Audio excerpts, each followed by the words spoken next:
We're sitting outside a detox that I'm getting ready to go into.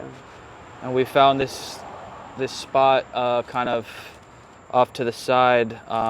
We're actually like right next to like a canal or something. Yeah. It's pretty cool.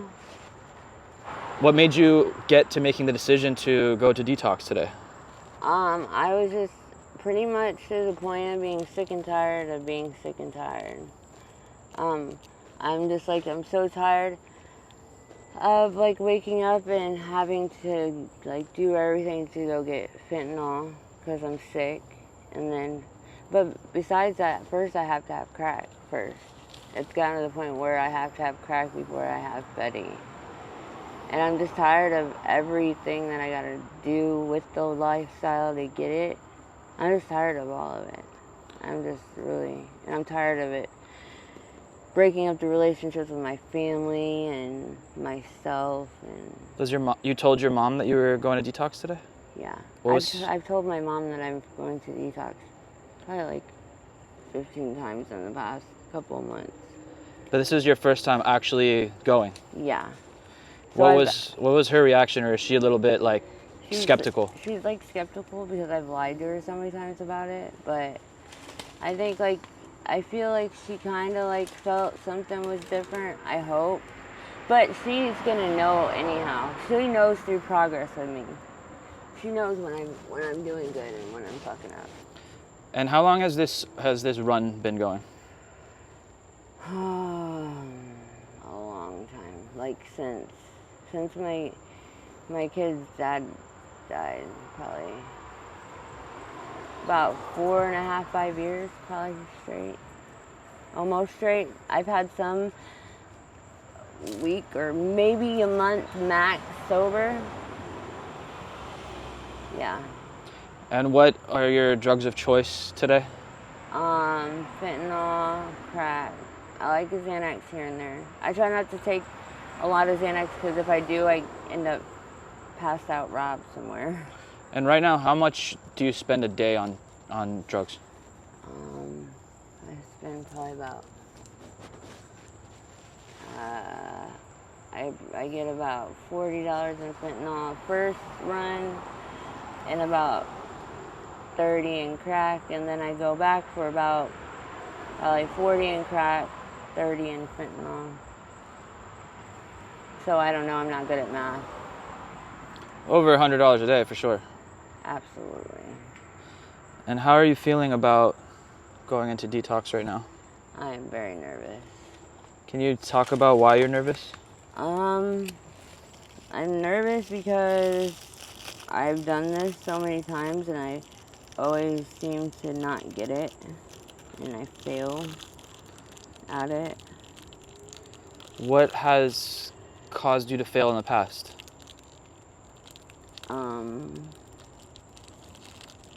I don't really know. I think maybe because I've never really had good support, or I've never really had people, that's been there that has cared for me.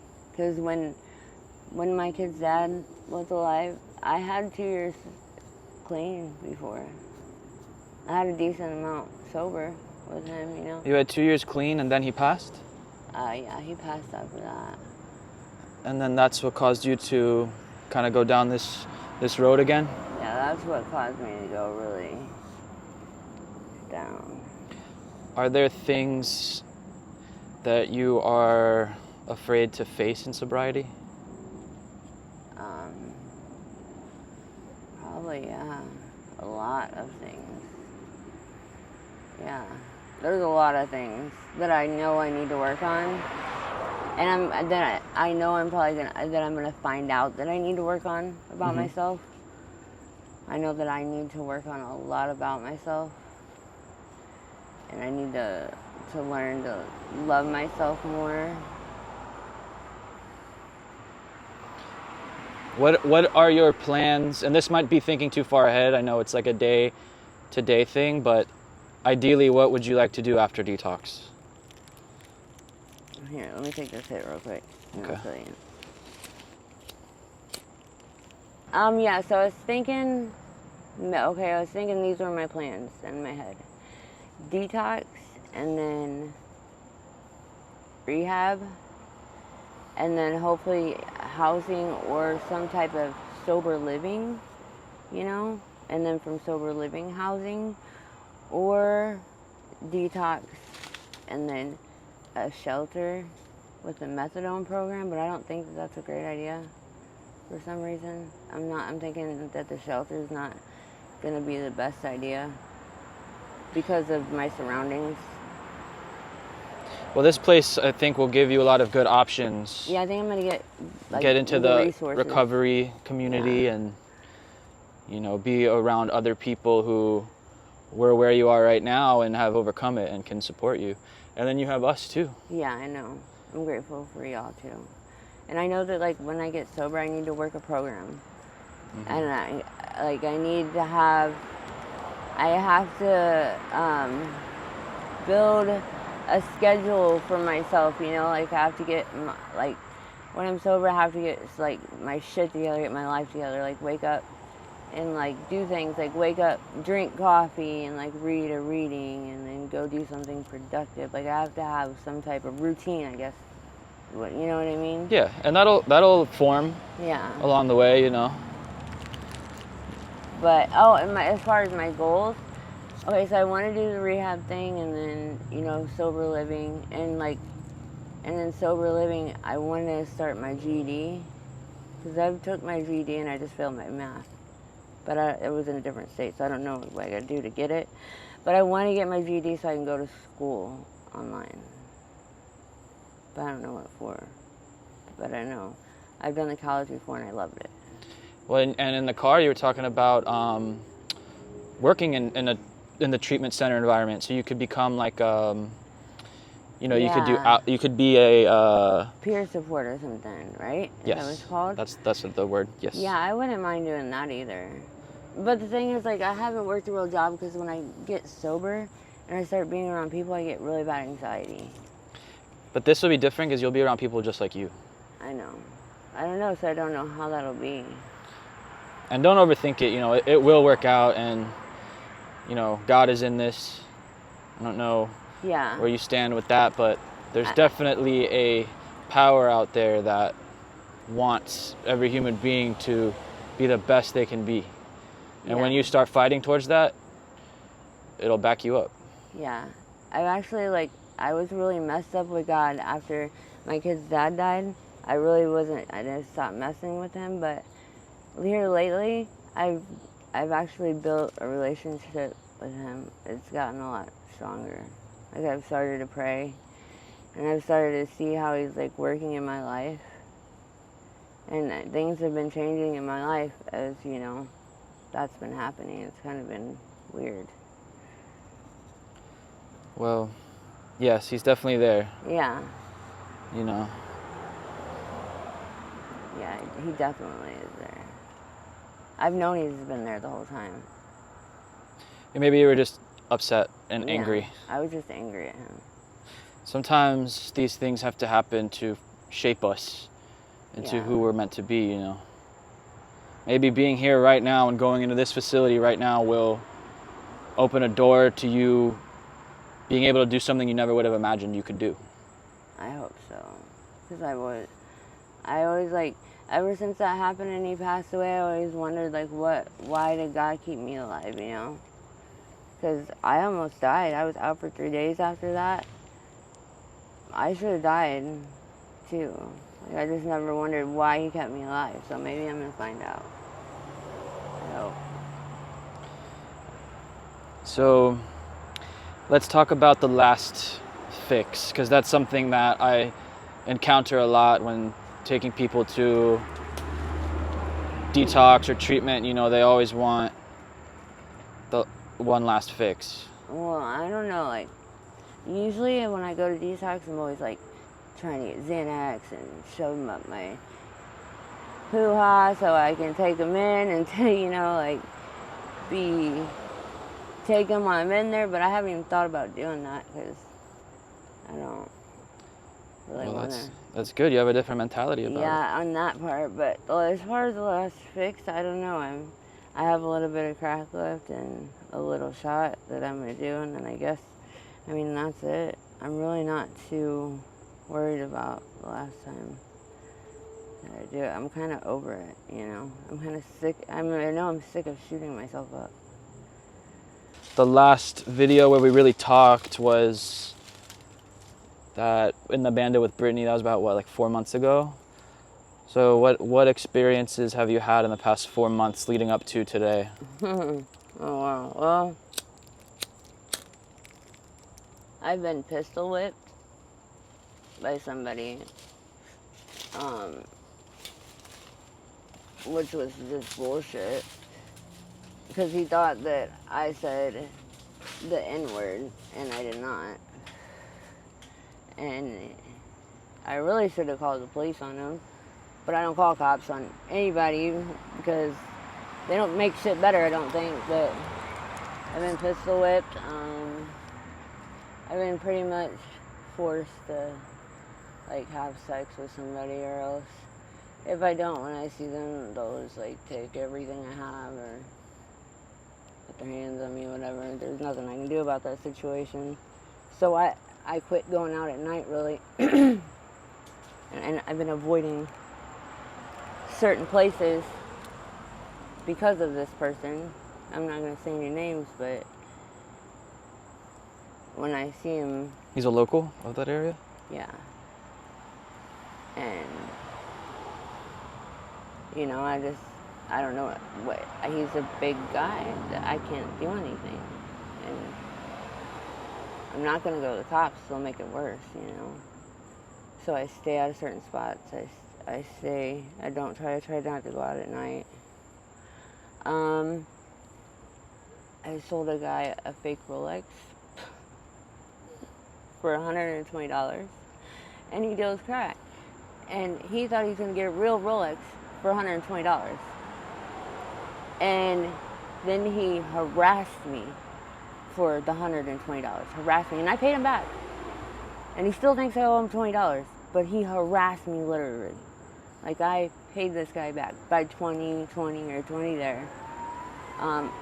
There's been a lot of bullshit that's happened to me. I've gotten fights with girls for no freaking reason. It's just been like bullshit after bullshit. Getting robbed. I know that I saw you one time and all your stuff had been stolen. Oh yeah, that happened all the time. Especially with taking Xanax and doing a shot, and then I'd fall out and I wake up, my phone gone, my money, my drugs. But then I got a little smarter and I started putting like my money in certain spots, you know, that people couldn't find it, and putting everything up. But I don't take Xanax like that anymore, you know. But I'm trying to think of what else has happened. There's a lot of shit that's happened to me. And those are some major things. Yeah, oh, this one time, oh my God. I'm coming back from the swamp on 10th Street, and I don't know if I told you the story about the people chasing me. Have I told you that? No. Okay, so I'm on my bike, and I'm coming back from the swamp, 10th Street, and this white car pulls up, and they're like, get in the fucking car. I'm like, oh my God. I'm like, no thank you. And they're like, get in the fucking car. And it was a black guy in the front and a black girl in the back. And I took off on my bike as fast as I could. Down 11th Street. They chased me down the one way the wrong way. They bumped into the back of my bike, and like I flew off my bike. Oh my God. And like I was like running, and I can't run to save my life. And so they're like recording it too.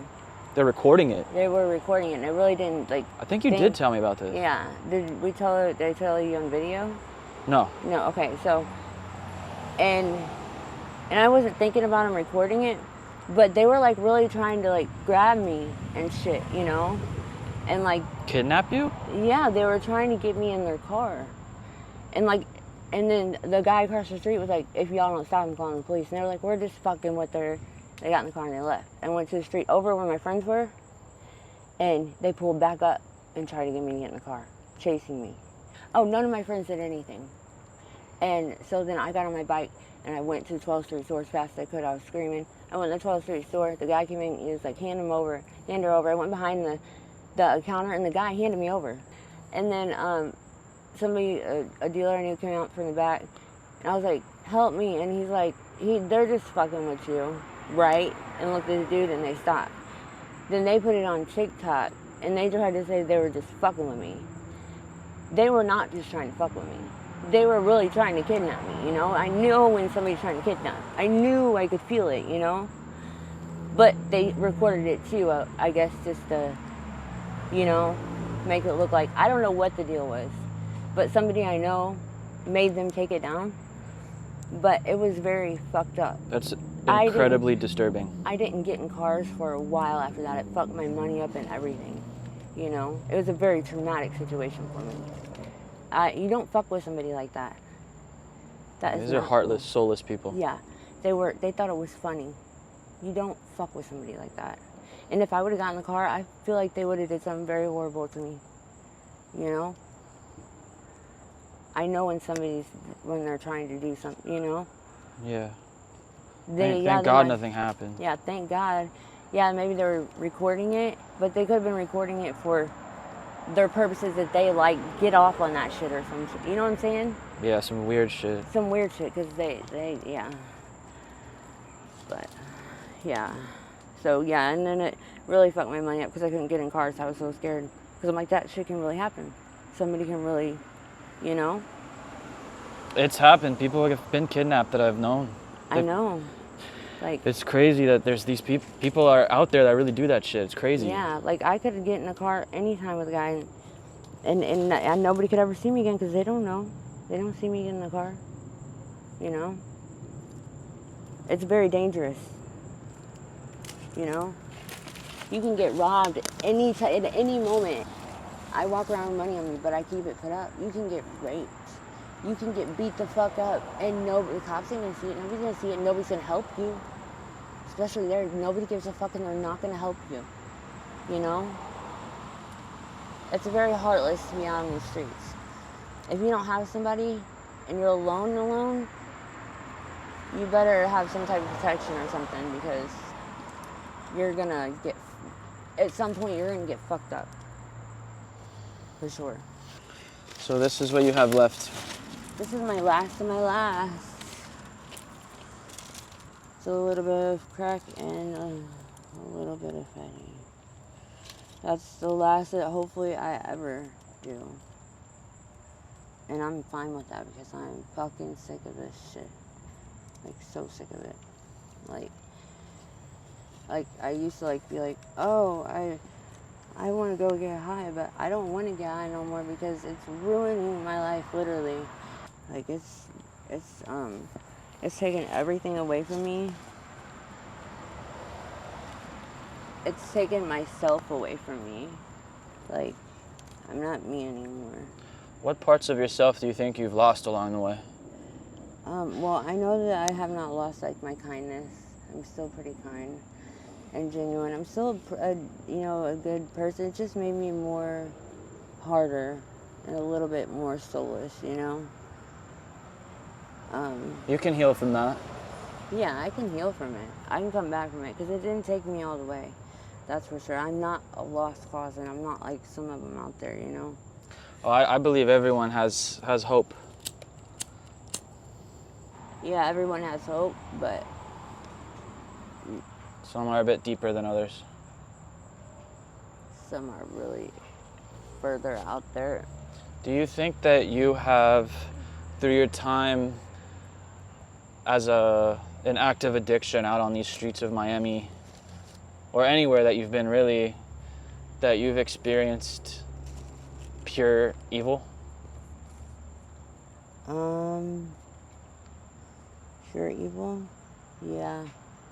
Trying to remember where though. I'm just trying to watch it. I feel like the light. Pure evil. Let me think. Like, I'll give an example. What I mean is, like, you know, I've been in a certain, like a trap house, for example, or like around a certain person, or on even like a certain street or building, and you just feel like this sense of like darkness. Yeah. Like, have you had some really, really dark feelings out there? Yeah, I have, and have actually had a lot, and I'm trying to think of where, because I know I've felt it so many times. I'm had a lot going through my head right now. I know that person that I was talking about that I can't go around, you know, that if I don't have, you know, sexual encounters with, you fucking with me? That's an evil person. That's a bad person. Can you talk about what's going through your head right now? Right now I'm just kind of nervous because I'm not trying to go to jail, but I'm also nervous because I'm not, I don't function, I don't live my life without drugs. And I don't know how to do it. I mean, I know how to do it, but I'm scared, you know. I'm scared because, I don't know, it's just, I don't know. I've had it my whole life, pretty much, you know. I'm just nervous right now. I'm sorry. It's okay. We don't have to talk. Do you mind that I keep the camera on? That's fine. This time might be a little different than like what you were just saying about how you don't need drugs if you have the right people around you. Yeah, that's what I was saying before. Like, if I have the support that I need in my life, then I feel like I can definitely, you know, get through it if I have the support. You have it, man. You might not see it yet, but there are some really solid people in your corner. I know I have you and I have him. And then there's people that you know that have gotten clean. CG. Yeah. My friend Kat would be a great connection, like just a friend, because she was out on the streets of Overtown. I've heard of her, and I've heard of Kat. Yeah, she's like an OG out there, but she got clean about 3 years ago.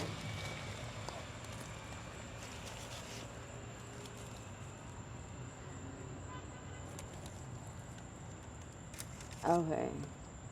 She got clean like 3 years ago? Mm-hmm. That's so awesome. I know, and she was the first person I ever interviewed. Really? Yep. She's on your channel? Yeah. See, I know that I get sober, and you know, I feel like I do have enough support this time that I can do this, and I'm gonna do this. I know you will, dude.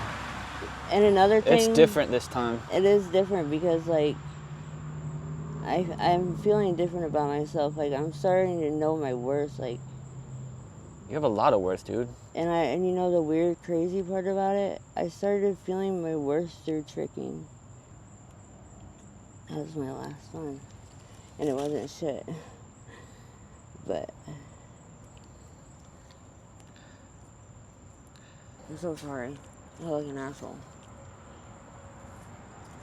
And it's not even because I'm like procrastinating on going in. I just want to get it finished so I can be done with it. Yeah, for sure. I get it. Like, I want to be done with this shit, so I want to do it and be done with it, you know? Do you have a lot left? No, it's not a lot. So actually what I'm doing, I'm just going to finish it off. I'm just going to push this pipe and I'll put that big ass rock on it and be done with it.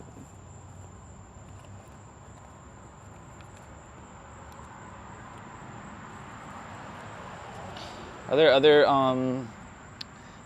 stories from your life that you've never told me on your video that you think are really like defining moments for you?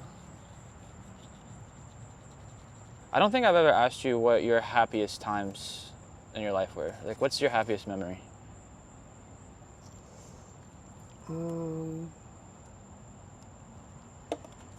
I used to be really close with my mom.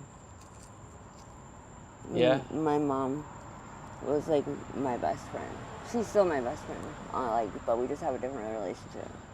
But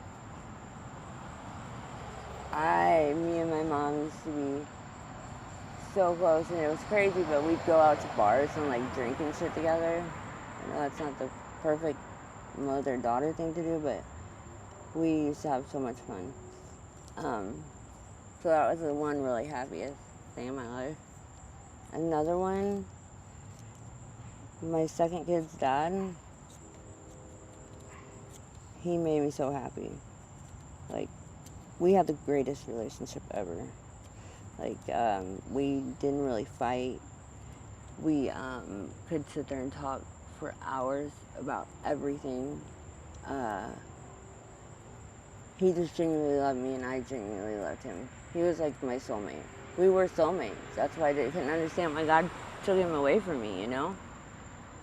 Like, he was my soulmate.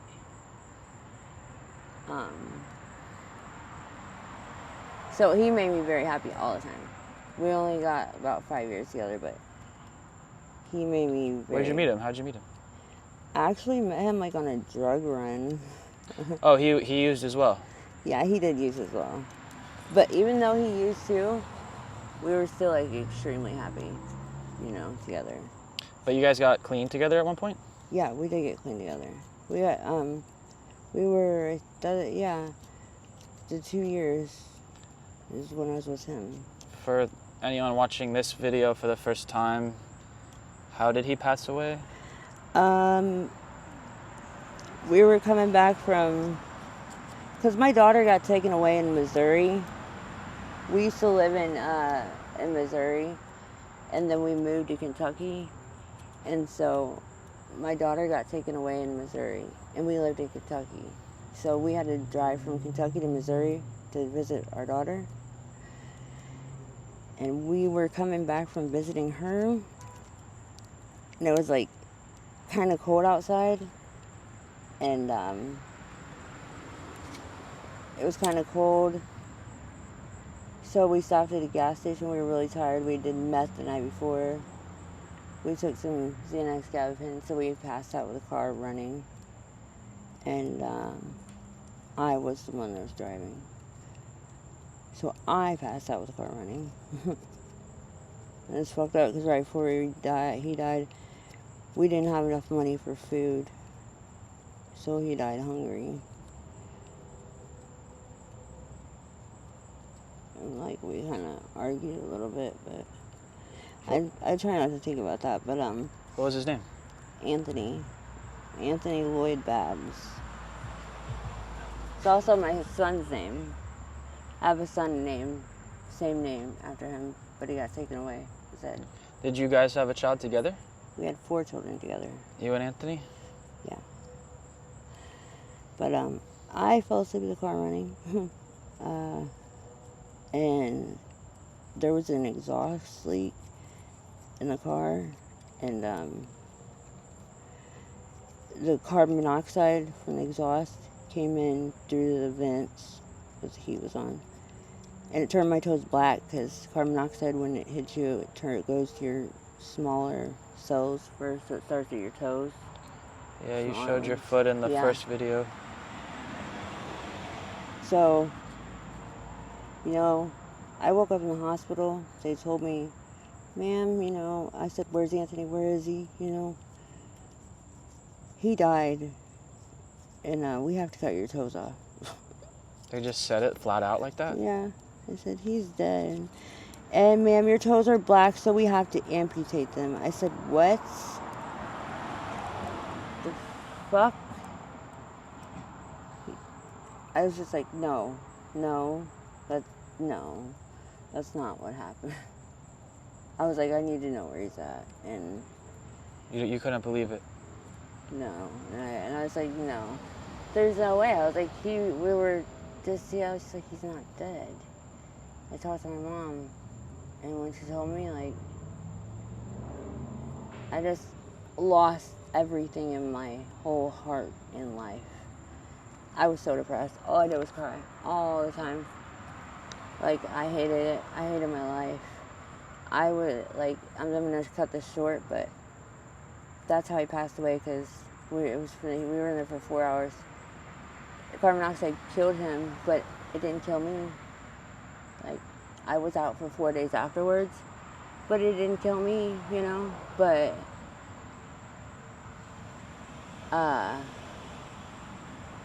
you have a reason to be here. I guess so. that's why I was so mad at God. I was like, why did you didn't take me, or why did you just take him? Why did you leave me here without him, you know? But, do you feel that he's with you? That's the thing, like, our connection was so fucking strong, but, like, after he died, I couldn't feel him. And I'm like, why can't I feel our connection? Why? You're probably numb. No, I didn't know if I was numb. I just didn't understand why I couldn't feel him. You know?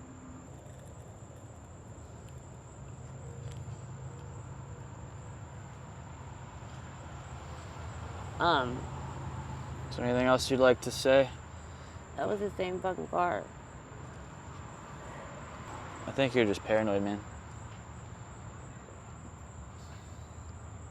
Anyhow, where were we at? Oh, I couldn't feel a connection with him, so I got so fucking like, why can't I feel a connection? I tried to smoke him in a blunt. his ashes? Yeah. I tried to taste his ashes. Like, I tried to, like, lick it, like, eat a little bit of it. But I tried to smoke him. He didn't taste that bad. I didn't feel him. I would talk to his urn. I went crazy. I called my mom and just crying. But I have a hard time dealing with it. I think that's why I use so many drugs too. I still think about it. But being with certain people, doing certain things, and carrying myself a certain way helps me with it a little bit, you know? It's been a very hard ride with that. But when you lose somebody so close to you, you don't, it's not easy to get over, but it kind of gets a little easier. Especially if they're really important to you, you know? He always wanted the best for you, right? Yes. This is what he would want. He was a great person. He had a great heart. You know when somebody has a great heart. And he had a wonderful heart. I'm going to take this last chunk on it, hit it, push it through one more time, hit it for last time, and then I'm going to throw that motherfucker and hopefully never touch it again.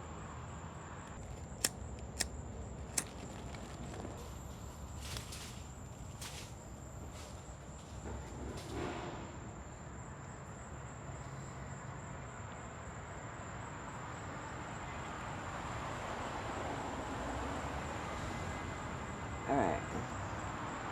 You can tell that these have been like huge hits, right? You seem a little paranoid? As fuck, right?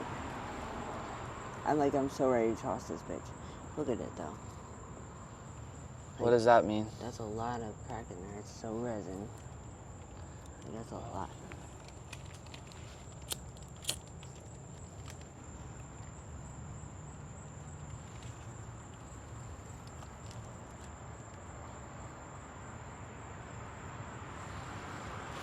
Alright.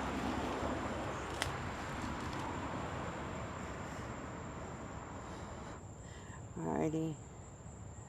Look, it even went in my mouth. Alright. I'm gonna do it. Let's do it. Let's stand up first.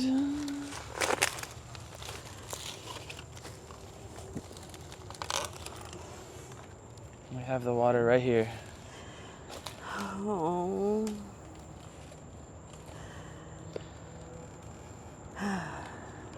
Alright. Fuck you, pipe. Looking forward to a better life, right? Alright.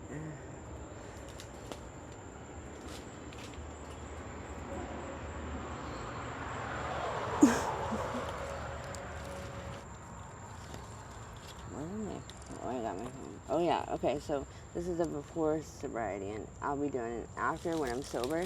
Yes. Yay. So what are we doing? Just look at the camera. Alright, not with my legs spread though. Okay. Oh, you're serious, sorry. New people make me nervous. We're with you every step of the way. Thank you so much for being there for me. You don't know how much it means, dude. Dude, of course. Like, you don't. I'm grateful to be a part of this. Are you kidding me? You don't know what it means to me. Like, I don't have people like this in my life. Well, you do now. Yes. Yes, you missed it. Yeah. So are you feeling ready? Yeah, I feel ready. Kinda. I'm still kinda messed up about, actually I'm not about my pipe. Like, I'm kinda glad that I just got rid of it. I feel like it's a new start of my life. You're gonna be in good hands, and you're making the right choice. I know I am. And I feel like I'm so excited because I know I'm gonna make my mom so proud, too. I love my mom. And that's like, she's like very, very important to me, even though she might not know that. And like, that's, I definitely want to make her proud. This will do that. Yeah, I know. And I'm proud of you. Larry's proud of you. There's only a few important people in my life. That's my mom, you, Larry, and we'll always be here too. My children, but y'all are like my supportive circle. Here you go. Thank you.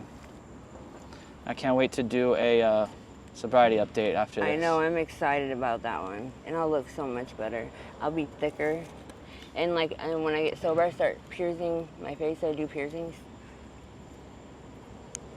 Yeah. I do piercings and I can tattoo a little bit. Is there anything else you'd like to say before I end the video? I'm excited to get over that part of my life and start a new part.